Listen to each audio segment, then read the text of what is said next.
National পাওয়ার, চরিত্রহীন লোক ক্ষমতায় আসবে, এটা হলো আমানতকে খেয়ানত করা। আরো যারা বলেন, এখন ভদ্রলোক চোরের মতো ঘরে বসে থাকে, কারণ তার ভদ্রতার মূল্য সমাজ দিতে জানে না। অসৎ মানুষ চলে আসে রাস্তায়, যিনি নেতৃত্ব দেওয়ার মতো কোনো যোগ্যতাই তার মধ্যে নেই, যিনি হলেন একজন characterless man and characterless people. যাবেন কোথায়? কিয়ামতের আলামত না? আরো জোরে কয় না? ইসলাম গরিব হওয়া মানে কি? মসজিদ হচ্ছে ডিজিটাল, কিন্তু মুসল্লিরাই মসজিদে। আগেকার যুগে মসজিদ ছিল কাঁচা কাঁচা, মুসল্লি ছিল একবার স্ট্রং, পাকা পাকা। এগুলো আমাদের জন্য কখনোই শুভ ভালো ফল বয়ে আনতে পারে না। এই জায়গাগুলো থেকে উঠে আসতে হলে বাবা মাকে দায়িত্ব পালন করতে হবে। কি পালন? দায়িত্ব পালন করতে হবে। সন্তান পৃথিবীতে আসার সাথে সাথে তার কানে আজান দিতে হবে। কি দিতে হবে? এখন তো মেয়ে হইলে তো মনে হয় যে আল্লাহর গজব পড়ছে, আল্লাহকে আমি খুশি হইয়া দিছি, এতে আল্লাহ আর ঠাড়া পড়ছে, বেজার হয় না? কথা কর না কেন? বন্ধুরে আমার, মা খাতুনে জান্নাত ফাতেমা তো জাহরা রাদিয়াল্লাহু তাআলা আনহা, ওনার সন্তান যখন পৃথিবীর বুকে কদম মোবারক বাড়িয়ে দিলেন, যারা হবে, ও বন্ধু, যারা হবে জান্নাতি যুবকদের সরদার, সুবহানাল্লাহ। রাসূল তো অনেক উপরে, অনেক ঊর্ধ্বে, যেটা কল্পনা করা যায় না। রাসূল বলতেছেন আল হাসান ওয়াল হুসাইন সাইয়্যিদা শাবাবি আহলিল জান্নাহ। রাসূল বলতেছেন ইমাম হাসান এন্ড হুসাইন আর the leader of younger people in জান্নাহ। রাসূল বলতেছেন ইমাম হাসান হুসাইন হবে জান্নাতে যুবকদের সরদার, সুবহানাল্লাহ। তাহলে যুবকটাও তো এমন হইতে হইব। যুবক কিন্তু তেরেং বেরেং যুবক হইলে হইতো না, যুবকও কিন্তু সেই প্রেমিক হতে হবে। ঠিক কিনা বলেন? বন্ধুরে আমার, আপনার আমার প্রাণের নবী সরকারে মদিনা মা খাতুনে জান্নাত ফাতেমার কলিজার টুকরা যখন পৃথিবীতে আসলেন, আমরা নামাজের প্রস্তুতি নেওয়ার জন্য যেমনি করে আজান দেই, ঠিক তেমনি ভাবে ওনার কানে আজান দিয়েছে। এখনকার ফুলাফেনে আজান শুনিনি। আরে বাচ্চা অনেক টাইমও দেয় না, ডাক্তাররা বাইর করে লাই বাচ্চা। কথা কন না কেন? মার পিছনে লাগে 2 জন, বাচ্চার পিছনে লাগে 6 জন। কথা ঠিক না? আপনি আজান দিবেন কোথা থেকে? মার বাচ্চা নিয়ে তো টেনশন করতে করতে জীবন বাড়িয়ে যাইতেছে। আপনি প্রথমত আজান দিলেন না, বুঝে নেবেন, কিন্তু কি করলেন না? আজান দিলেন না। আপনি সর্বপ্রথম বাচ্চা আসার পরে রাসূলের আদর্শ কি করলেন? অন রাসূল কি খুশি হইব না? বেজার হইব নি? রাসূল যদি বেজার হয়, আল্লাহ রাব্বুল আলামিন কি খুশি হবে? কথা কন না কেন? রাসূল খুশি হইলেই আল্লাহ খুশি, রাসূল কষ্ট পাইলেই আল্লাহ কষ্ট পায়। বন্ধু, আমি বলিনি, আল্লাহ বলতেছেন পবিত্র কালামে হাকিমের মধ্যে এসেছে। তুমি মনে হয় হাফেজ সাহেব হাসানি, মাশাআল্লাহ। আল্লাহ বলতেছেন ইন্নাল্লাযীনা ইউযুনাল্লাহা ওয়া রাসূলাহু লা'নাহুমুল্লাহু ফিদ দুনিয়া ওয়াল আখিরাহ ওয়া আ'আদ্দা লাহুম আযাবাম মুহিনা। আল্লাহ এবং রাসূলকে যারা কষ্ট দেয়, কি করে? কথা কয় না। আল্লাহ এবং রাসূলকে যারা কষ্ট দেয়, আল্লাহ রাব্বুল আলামিন দুনিয়া আখিরাতে তাদেরকে কি করেছেন? লানত দিয়েছেন, অভিশপ্ত করেছেন, এবং বন্ধু তাদের জন্য ভয়ঙ্কর সাজা বরাদ্দ করে রেখেছে। তাহলে আপনি কিন্তু নাথিং মনে করলেন, উড়িয়ে দিলেন। বাচ্চা হওয়ার পরে আপনি আজান দিলেন না, রাসূলের সুন্নাত মানতে পারেননি। কারণ বন্ধু, আল্লাহকে আমরা কেউ দেখিনি, আল্লাহর বিধান মানছি। এই বিধানগুলো এনে দিয়েছেন আল্লাহ রাসূল, আর বাংলাদেশের মানুষ পেয়েছে আল্লাহর ওলিদের হাত থেকে। কথা কয় না কেন? মানতে হবে। আপনি বাবার সন্তান, এটা মানলে চলবে নাকি আপনার বাবা যে দাদার গর্তে আইছে এটাও মানতে হবে? দাদাই যে বাবার বড় বাবার থেকে এসেছে সেটাও মানতে হবে? কথা কয় না। আপনি সিরিয়াল মানতে হবে না? আব্বা নাইলে আমি আইতাম না, ঠিক কিনা বলেন? দাদা না আইলে আব্বা আইতো না, বড় বাবা না আসলে তার বাবা না আসলে বড় বাবা আসতো না। ঠিক সিস্টেমটা এরকম। আল্লাহ রাসূলের পর থেকে সাহাবায়ে কেরাম থেকে ধীরে ধীরে বাংলাদেশ পর্যন্ত ইসলাম আসলো আল্লাহর ওলির মাধ্যমে। যেমন হলেন শাহজালাল মুজাররদি আমনি, জায়নামাজ বিছাইয়া সুরমা নদী পার হয়ে গেছে, আর আপনি আমি জাহাজ দিয়াও পার হইতে পারি না। তাদের মর্যাদা আমাদের মর্যাদা আকাশ পাতাল পার্থক্য হয়ে গেল না? কেন পার্থক্য হলো? তারা আল্লাহ রাসূলের আইন মেনেছে, আমরা মানিনি। ঠিক কথা কন না? আমরা ঈদের দিন নামাজ পড়বো, সুন্দর জামা পরবো, কুরবানিতে গোস্ত খাবো, এই মার্কা মুসলমান। হাইয়া আলাস সালাহ বললে যে মসজিদে যেতে হবে, এটা মানতে রাজি না। এই যে রোজা আইতেছে, কত গন্ডার যে গ্যাস্ট্রিক বাড়বো। আরেকজনে কইবে হুজুর আমার তো শুধু গ্যাস্ট্রিক না, এটার লগে আলসারও আইছে। এরকম হয় না আমাদের মাঝে?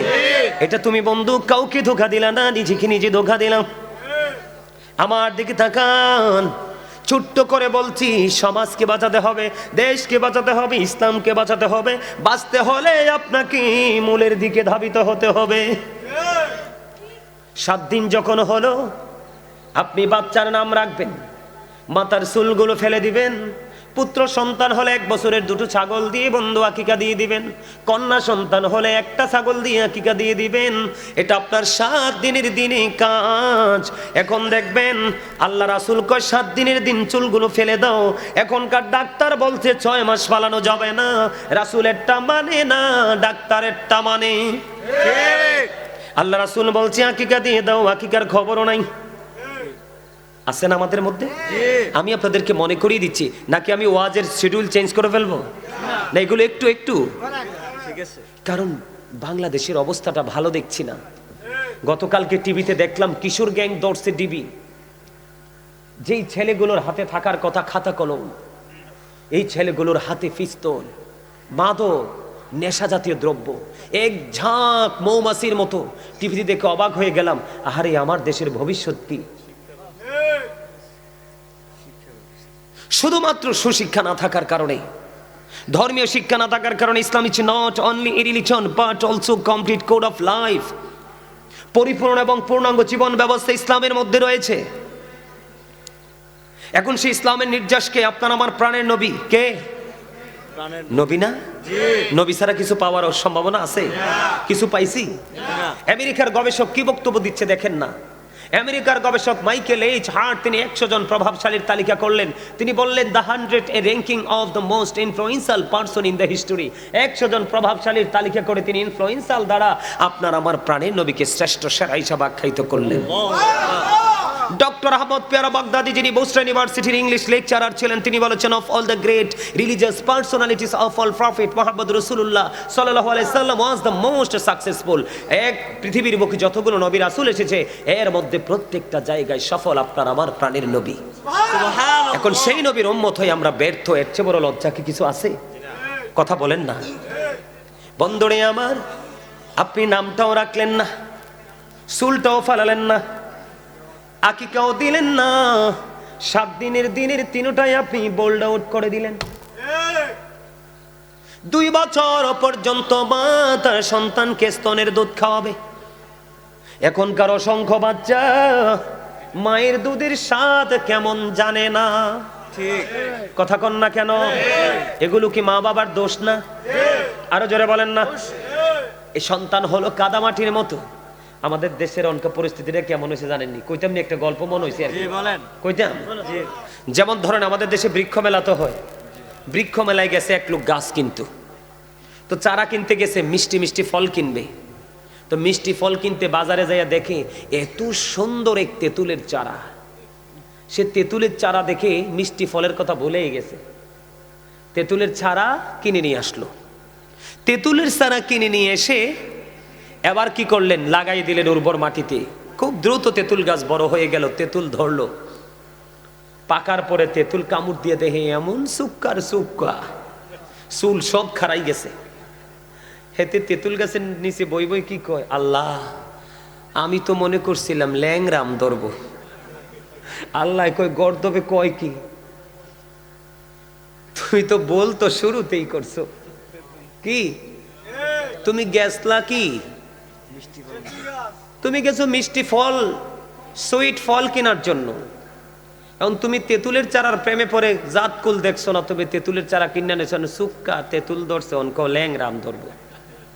হ্যাঁ, আমার রাসূল পাঠাইয়া তোমার জন্য সব বিধান সেটিং করে দিলাম, ওইগুলো ভালো লাগছে না, হুজুরে ওয়াজ করছে ওইটা ভালো লাগছে না, অন ফোলা যখন তোমার লগে গার ফাঁক দে আল্লাহরে ডাক দাও। হ্যাঁ, আমি না সিস্টেম দেখাই দিছি, কি করেছি আমি তো তোমাকে ট্রেনিং দেওয়ার যে ট্রায়াল দেওয়ার যে ট্রেনিং যে ট্রায়াল দেওয়ার যে সিস্টেমটা সেটা তো আমি তোমাকে দেখিয়ে দিলাম, কিন্তু তুমি তো সেই প্রেমে পড়নি, তুমি পড়েছো উল্টো প্রেমে। কোন প্রেমে? কথা বলেন না, কোন প্রেমে? উল্টো প্রেমে। আরে সাইলেন্ট করছি না মোবাইল, মনেও নাই। উল্টো প্রেমে না? তো এখন আপনারা বলেন আমাদের দশাটা হইছে ওই রকম, আমরা স্বপ্ন দেখি বড় হলো, ছেলেটা মানুষ হলো না, কিন্তু ছেলেটা তো একদিনে মানুষ হবে না। ছেলেটাকে আপনি সমান তালে তিনটা জিনিস উপহার দিতে হবে। কয়টা? বাচ্চাটাকে একটা হলো ফ্যামিলি, কি? আরেকটা হলো তার সমাজ, আরেকটা হলো তার যখন বেড়ে উঠবে তখন সে কার সাথে মেলামেশা করছে, চলাফেরা করছে, তার ফ্রেন্ড সার্কেলটা কেমন, ওই সমস্ত জায়গাগুলো আপনাকে কি করতে হবে, নজরে রাখতে হবে। ঠিক না বলেন? ঠিক। বন্ধুরে আমার, এবার মা রাসূল বলেছেন 2 বছর বাচ্চাটাকে দুধ খাওয়াবা, বকির দুধ। মা কিন্তু বাচ্চাকে বকির দুধ খাওয়ায় না, ওই বাচ্চা বকির দুধ কেমন সেটাই বোঝে না, কারণ মায়ের বকির দুধের মধ্যে, স্তনের দুধের মধ্যে বাচ্চার জন্য রোগ প্রতিরোধ ক্ষমতা এবং বাচ্চাটা বেড়ে ওঠার সব উপাদান আল্লাহ কুদরতি ভাবে লাগাইয়া দিছে। এরা মনে করে বাচ্চারে দুধ না খাওয়াইয়া ফিটার খাওয়াইছি, মনে করছে বাচ্চা গেছি, আমি ফ্রি হয়ে গেছি। 7 বছরে যখন বাচ্চাটা পা রাখবে, কয় বছর আপনি নামাজের কথা বলবেন, 10 বছরে যখন পা রাখবে নামাজের জন্য মায়ের দিবেন, বিছানাটা আলাদা করে দিবেন। বাচ্চাটাকে যখন আপনি যথা সময়ে নামাজ দিতে পারবেন, তখন আপনার বাচ্চা কোনোদিন লাইনচ্যুত হবে না। কেননা সূরা আনকাবুতের মধ্যে আল্লাহ বলেছেন, ইন্না সলাতা তানহা আনিল ফাহশাই ওয়াল মুনকার। আল্লাহু আকবার বলেন না? আর জোরে বলেন আল্লাহু আকবার। হাদিস শরীফের মধ্যে এসেছে, আমার দিকে তাকানো বন্ধু, যেই বাচ্চাটার এখনো গুনাহ করার সময় হয়নি, অন্যায় অপরাধকে চিনার বোঝার সময় হয়নি, ওই বাচ্চাটা যখন আপনি নামাজে ধরিয়ে দিলেন, আল্লাহ রাসূল বলেছেন, হযরত আবু যর রাদিয়াল্লাহু তাআলা আনহু থেকে হাদিস কানা বর্ণিত, আল্লাহ রাসূল শীতের দিনে বের হলেন, শীতের দিনে বের হওয়ার পরে তিনি দেখতে পাইলেন শীতের কারণে গাছের পাতাগুলো শুষ্ক হয়ে জোরে জোরে পড়ছে। আমার নবী গাছের ডাল ধরলেন, এবার আবু যরকে একটা ডাক দিলেন, আবু যর উত্তর দিলেন, লাব্বাইকা ইয়া রাসূলুল্লাহ, আমি হাজির। এবার আমার নবীজি ডাক দিয়ে বললেন, রে আবু যর, তুমি চাইয়া দেখো শীতের কারণে শুষ্ক হয়ে গাছের পাতাগুলো কেমনি ঝরে ঝরে পড়ে, আল্লাহর বান্দা যখন আল্লাহর কুদরতি কদমে নামাজের মাধ্যমে সেজদা লাগায়া দিবে, ওই তার আমল নামা থেকে ওই শীতের দিনে গাছের পাতার মতো জীবনের গুনাহগুলো সব ঝরে পড়ে যাবে। আপনি আমি তো এটাও করতে পারলাম না, কথা বলেন না? আপনি ব্যবসাতে যদি ইনভেস্ট না করেন, ব্যবসা কি করা যাবে? ঠিক বাচ্চাটাকেও মানুষ করতে হলে আপনাকে আগে আপনার মেন্টালিটি ইনভেস্ট করতে হবে, কথা বলে না? আপনার চিন্তা চেতনাটাকে কি করতে হবে? খাটাতে হবে। আল্লাহ রাসূল বলেছেন, আমার দিকে তাকান, হাদিস শরীফের মধ্যে আল্লাহ রাসূল বলেছেন, আদিবু আওলাদাকুম আলা সালাতি খিসালিন হুব্বি নবিকুম ওয়া হুব্বি আহলি বাইতিহি ওয়া আলা কিরাতিল কুরআন। আল্লাহ রাসূল বলেছেন, আদিবু আওলাদাকুম আলা সালাতি খিসালিন হুব্বি নবিকুম ওয়া হুব্বি আহলি বাইতিহি ওয়া আলা কিরাতিল কুরআন। রাসূল বলেছেন, তোমরা তোমাদের সন্তানদেরকে 3টি বিষয় শেখাও। কয়টি বিষয়? 3টি বিষয়। প্রথম হলো হুব্বি নবিকুম, টিজ the love of the profit, নবীর ভালোবাসা শিখাও, কেননা নবীর প্রেমই হলো ঈমান। আর এটা আমরা ঈমানদার হিসেবে নবীকে ভালোবাসাটা আমাদের জন্য ফরজ। নবীকে ভালো না বাসতে পারলে মুমিন হওয়া যাবে না। নামাজ রোজা হজ যাকাত আল্লাহর দরবারে কবুল হবে না। নবীকে কি ভালোবাসার দরকার না? কথা কয় না? রাসূলকে ভালোবাসলে কি আমাদের লস আছে নাকি শুধু লাভ? শুধু লাভ, লাভের কোনো শেষ নাই। সম্মানিত উপস্থিতি, আমি ছোট্ট করে একটা এক্সাম্পল দেই। আল্লাহর নাম লিখতে কয়টা হরফ লাগে? কয়টা? আলিফ লাম লাম হা। কয়টা? চারটা। নবীজির নাম লিখতে? চারটা। মিম হা মিম দাল। কয়টা? চারটা। চারে চারে কত হলো? 8। চারে চারে কত হলো? 8টা। কয়টা? এই 8টা হরফের উপর নিচে কোনো নক্তা নাই, কি নাই? রহস্য খুঁজে দেখেন, জান্নাত বানিয়ে দিছে আল্লাহ 8টা। আল্লাহ আল্লাহর হাবিবের সাথে প্রেমের ডুরি লাগাইয়া জান্নাত বানিয়ে দিল। তুমি যেইভাবে পারো, যেমন করে পারো, তুমি 8টা থেকে যেই কোনো জান্নাত দখল করে নাও। তবে জান্নাত দখল করতে হলে, বসতি বানাতে হলে তোমার ঠিকানা মদিনায়, তোমাকে মদিনায় যেতে হবে। রাসূল এই জন্য আল্লাহ বলে, রাসূল বলেছেন তোমরা তোমাদের সন্তানদেরকে নবীর ভালোবাসা শেখাও, কারণ নবীর ভালোবাসার মধ্যে আল্লাহ পাবার সকল রাস্তা।